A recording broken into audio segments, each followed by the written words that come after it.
বছর ঘুরে আবারও বেজেছে আইসিসি টুর্নামেন্টের দামামা, আর প্রতিটি বৈশ্বিক আসর মানেই যেন কিংবদন্তিদের বিদায় মঞ্চ।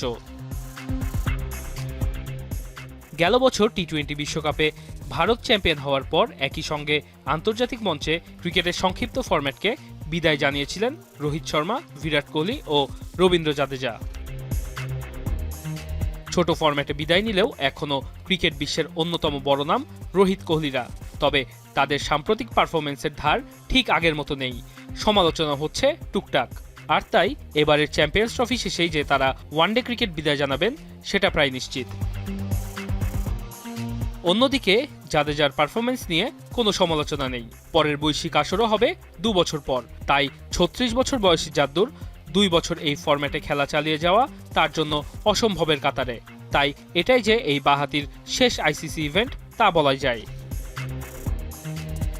বয়সের হিসেবে রোহিত কোহলিদের চেয়ে ছোট হলেও নিউজিল্যান্ডের কেন উইলিয়ামসনের শেষ আইসিসি ইভেন্ট হতে চলেছে আসন্ন চ্যাম্পিয়ন্স ট্রফি।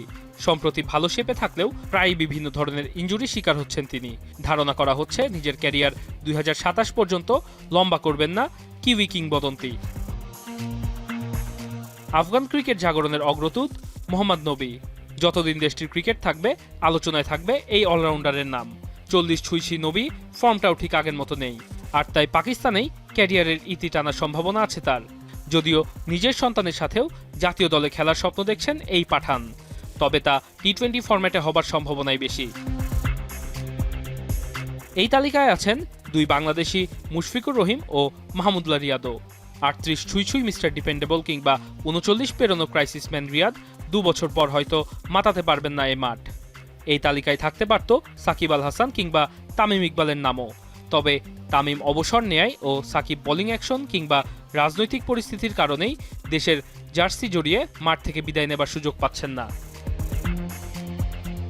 ইনজুরি কিংবা দলে জায়গা না পাওয়ায় না খেলে বিদায় নিতে হচ্ছে অনেকের।